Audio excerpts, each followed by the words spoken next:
So my name is Sarah Sorbet, and I am running the entrepreneur network in Feminvest called Expand, and managing different projects as Mom Fearless. My background is really different startup companies. I have a thing for the fast moving. It's more exciting. Yes, exactly. You get more freedom to do things, and you get a lot of responsibility, and I quite like it. And Feminvest is the Nordics' biggest a network for women entrepreneurs and investors. And it was bought out by Michaela Berglund, who's the CEO today. It's 2022 approximately. And before that, it was actually an organization trying to get more women to invest in the stock market. Okay. And I've been in the company since 2023 part-time, and then I continued on and been working full-time now for almost a year. You're in charge of the Expand membership. Exactly, Expand membership. What does Expand membership mean? It means that all of the members that are in it, the companies are owned at least 50% by women. So we focus on women's ownership in the whole of Feminvest. So that's really our only inquiry or requirement. And there are entrepreneurs all over the Nordic actually. We have in Norway, in Denmark, in Finland, and of course in Sweden. Yeah, we were the biggest. And we focus a lot on entrepreneurs that are looking for investors or looking to find investors, and supporting them on the understanding of keeping ownership in their company, but also the importance of gaining the right type of investors and understanding the difference about angel investors and VCs, for example. What can their member get? Is it like a certain schedule that they can get every month or every year? It's a yearly membership, so they get a little bit of like a box that's included for the entire year, and then they also get a little bit of a special treatment towards what our fantastic partners, so they can feel like they can be a big shot as well, but then it's more discounted prices. And but mostly they get out of it is the opportunity to network with each other and with the investors. We have in total 8 pitch events per year where we present at least 3 of our own members to the investors for them to do an investment in. Yeah, in total we usually have about 4 companies pitching. Okay. Sometimes it's 3 of our own, sometimes it's an external or a company, or it can have various forms, but usually we have 4 company presentations at those events. Okay. And then you get the opportunity to be at Fearless, which is our flagship event where we gather all of our entire network and talk about the importance of ownership and the power of investing.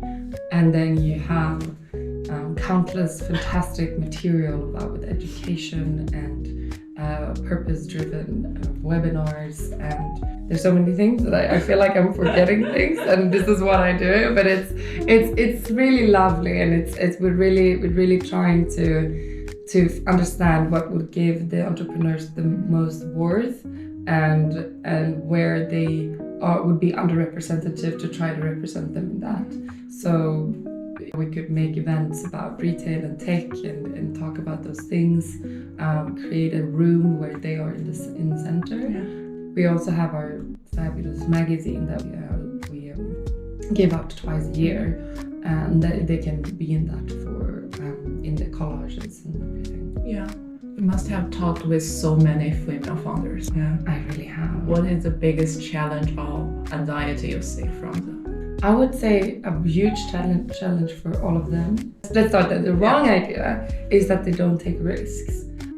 The odds against a women entrepreneur are huge. So only, you take so many more risks starting a company as a woman and founding a company as a woman than a man. So by definition of having a company as a woman, you're taking a lot of risk. And so I think that's like the myth that women are not risk takers. So I would say the biggest challenge is to understand their own capabilities and most of all the worth of their products. I see it a lot with the companies that's going to pitch, and understanding the valuation of the company and how much they're about to offer to the investors. And a lot of times I'm feedbacking them on look through this valuation one more time, or look through how much you're asking for, because in the long run this is going to be a lot of your company. So who you're taking in now then will be absolutely vital if to be able to grow. And I think also to think big. Allow yourself to think big. I think that's a challenge as well. Where do you want to take this? Do you want to make an exit? Do you want to make 100 million crowns, or do you want to make like 10 million crowns? What were end goal, and dream big, and understanding what steps you need to take to get there. Yeah, that's so true, because from experience, like in life, women always talk, oh, you're so dramatic, but when it comes to business, we are usually more practical. It's so hard to think big. It's to think, okay, we are going to be on stock market in 10 years or 20 years. It's impossible for a lot of female entrepreneurs to think, okay, can I achieve that? Yeah, I think the good is where it starts, and then it's understanding what tools do I have today, where am I today, and is what do I have to do to get there slowly but surely, and to grow this company. And I think it's really important to have that in mind from the get-go, and also really listen to each other and be open to not necessarily to the feedback, but to the advice. Because what I've realized now is that there's a big stream of in senior positions that worked in professional industries for many years, that wants to give back to other women, to the next generation. Yeah. And it is the most heartwarming thing I've ever seen, and it's amazing to be a part of. And they really come with so much good experience and advice, and to listen to that and understanding what it means to surround yourself by good people and really build a strong team. Which I can also find, if you just look at the different ways that we were friends with our fellow friends, like women's friendship and men's friendship are quite different. It is. It's also common that I don't see a big team in a women's entrepreneur company. But in a male team, they've already hired their 5 best friends. And you're like, how? Okay. And then obviously they don't always work, but it's a different mindset. And I think, I'm not saying that it's better or worse, or I'm not evaluating that. It's a thing to be aware of, and instead of focusing on what's looking differently, understanding the value of building your team and really on that. And maybe be inspired by the guys, but that not necessarily.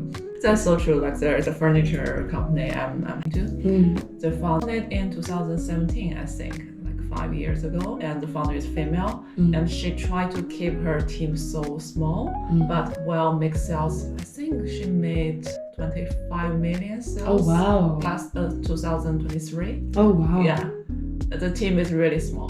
She just used all their budget to open a factory, to invest more factory, to invest more manufacturing, but while keeping the team small. What is your vision for Feminvest in 10 years, or 5 years, or 10 years in the long term? Yeah, I mean, we'll have to ask Michaela maybe about that. Of course, she's the CEO, but for Expand and for Feminvest, I would really like it to be in 10 years a multi-million, 100 million company.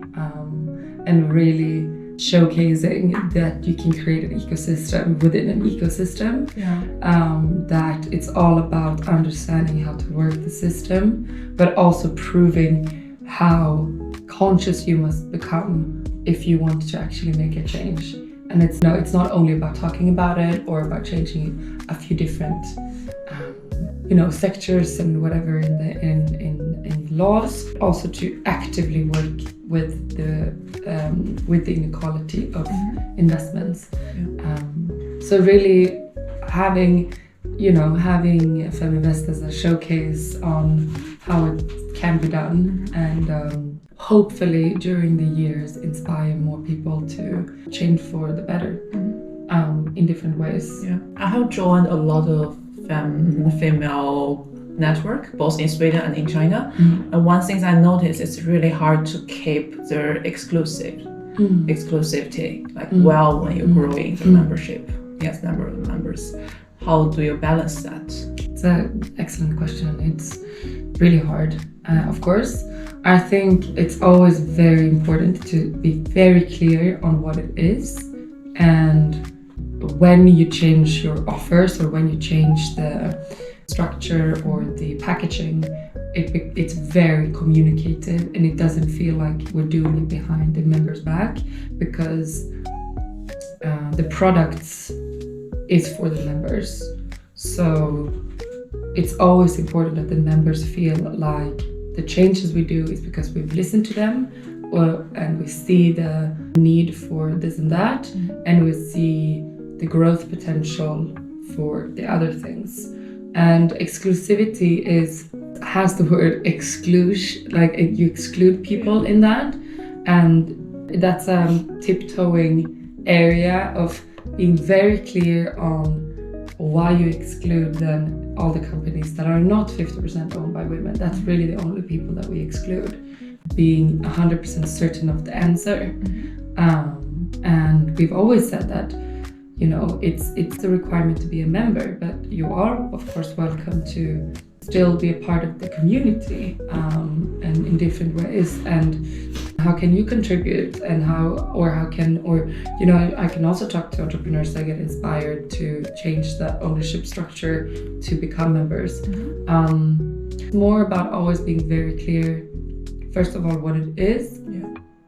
And I always say Expand is a platform and a network. It's not an accelerator program. We have accelerator programs connected to the network, like with Amazon. But we are not the accelerator program, because we're not focusing on that more than we are focusing on. We're more focusing on, the ownership part. And as soon as you start talking about accelerating, it's also quite used up word, I can think. But you have different expectations. I think the hardest thing about keeping in the long term is to understanding what expectations you have towards you, and being able to either meet them or communicate a different mindset to get different expectations. Because that's one of my philosophies. It's like, with expectations you can only get disappointments. And so I've tried many years to implement that on myself and my life and my relationships with everyone, really. And I think it's no different from when you're having a business exchange. And you're actually very good at talking about expectations in a negotiation or in when you get hired or anything. So I don't see why we can't talk about that more, because you have more expectations than you think. And then it's my job to be able to navigate. And another similar question is, how do you manage their engagement? Cloning would be very good at the moment. I don't know about you, but I would get so much done if I could clone myself just a little bit, just like 2 more.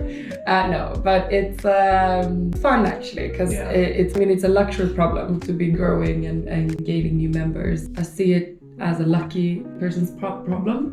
And I think the bigger you get, the clearer your offer needs to get, and you need to have clearer directives on,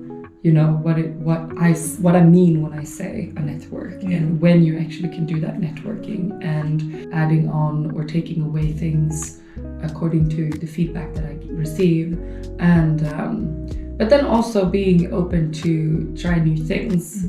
And one thing that I feel like the network really is, and our fantastic members, is that they're very understanding, and they want it as much as me. So trying to find new things, and rapidly as everything changes, that can take different forms.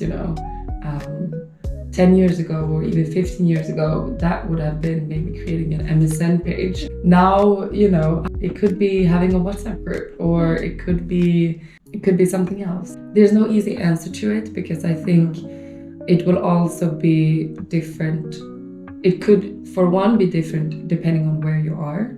because all the Nordic countries are, believe it or not, very different from each other in the way that we like to communicate, in the way that we like to speak our own language or not. There's also different communication tools. I know that some of my Swedish friends are very unfamiliar with WhatsApp, for example. Okay. But more people are on Facebook still. So there's so many different channels, and understanding then where to find a common base, what could that be? And it's still in that search, not lose the purpose of what we're doing. What platform do you use now? So, I mean, when I started, we had a LinkedIn group, and I didn't even know you could do that. I think that you don't use LinkedIn in that way, really. No. So we're looking into different options right now, actually, because we feel like that hasn't been working. And we obviously have our newsletter, and my fantastic colleague Giovanna, that you said hi to, she and I have regular contact with all of the members. It's figuring it out. So if you have any tips, please holler at me. I joined two community. One female community in Stockholm. I think one use Facebook group and the other use Slack. Oh, Slack? Yeah. Of course. I think I've joined a few Slack channels as well. But you don't chat regularly. But you don't chat regularly. It's more one person. Yeah. And then people adding hearts to that message. Yeah, that's true. And I mean, if you're a small business, it doesn't mean necessarily that you have Slack. Mm-hmm. So I feel like then Slack becomes an add-on and not something that you already have. Yeah, true. I mean, I used Slack when I was at my previous company, and of course, if I was added to a group there, then I would see it, but it would be because I'm there every day for work. But if I don't know why I would go in there. Yeah. It would remind me of that time. Exactly. I would not want to go back. maybe a WhatsApp channel. I don't know. But it's and I was in one of the female tennis group as well. They use WhatsApp. Oh really? Yeah. How did you feel about that?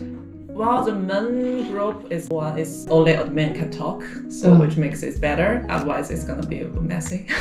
Then we have different small groups for different purposes that we're gonna talk. I feel like that is good.